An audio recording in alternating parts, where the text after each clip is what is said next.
ईश्वर भक्तीचा परिणाम एकच पिताश्री, मोक्षाचे आनंद निधान प्राप्त होणं. आम्ही तुला नरक यातना देऊ. पिताश्री, हा क्रोध, ही लाही, नरक यातना तर आपण अनुभवत आहात. बस, आमच्या सन्मुख अशी उद्धट भाषा. महामंत्री, या मूढ बालकास उत्तुंग पर्वताच्या कड्यावरून खोल दरीत लोटून द्या. पण महाराज, सत्वर आमच्या आज्ञेचं पालन करा.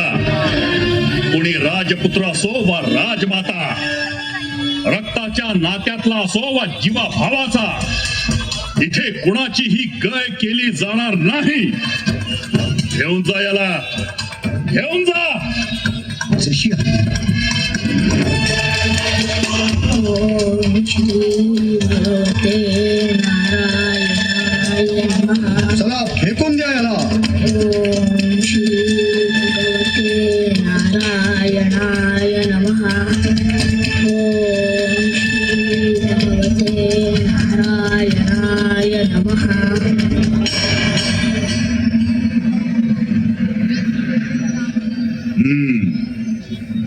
बरं झालं अशा कुळ बुडव्या कार्ट्याला आम्ही यमसदनी धाडला.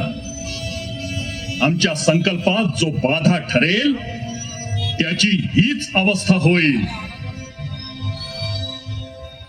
महाराज, भोजन तयार आहे, भोजनास चलावे.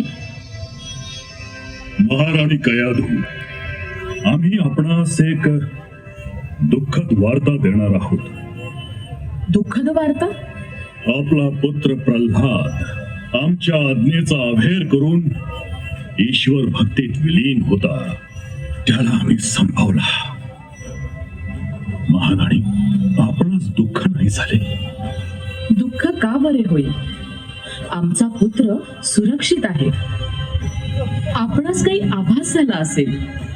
प्रल्हाद तर श्री नारायणांची आराधना करतो आहे. काय? कुठं आहे तो?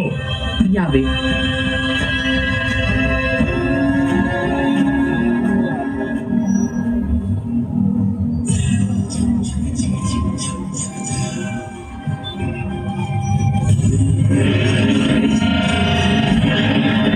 ओम श्री भगवते नारायणाय नमः. आमच्या सैनिकांनी आदेशात कुचराई केलेली दिसते.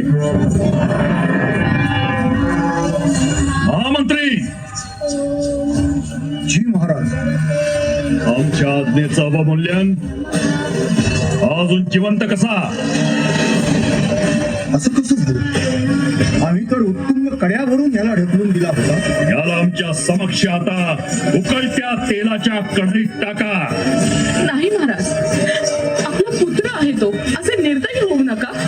याला अनेकदा सांगूनही त्यानं मार्ग बदलला नाही. आता याची हीच अवस्था होईल. घेऊन जा याला, घेऊन जा. नारायणाय नमः. एका त्याला या कढाईत ओम श्री एका. भगवते नारायणाय नमः. ओम श्री भगवते नारायणाय नमः.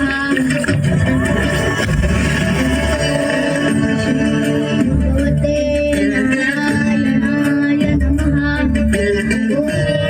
महाराज, आता काय करायचं? होलिकेस पाचारण करा. हीच याला संपवू शकेल.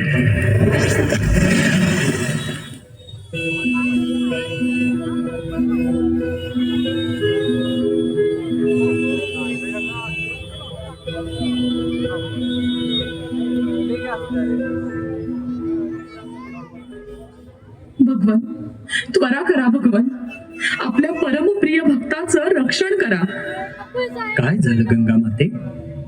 भगवन, पृथ्वीवरच्या पापांचा भार वाहून नेणारी मी, पण मीही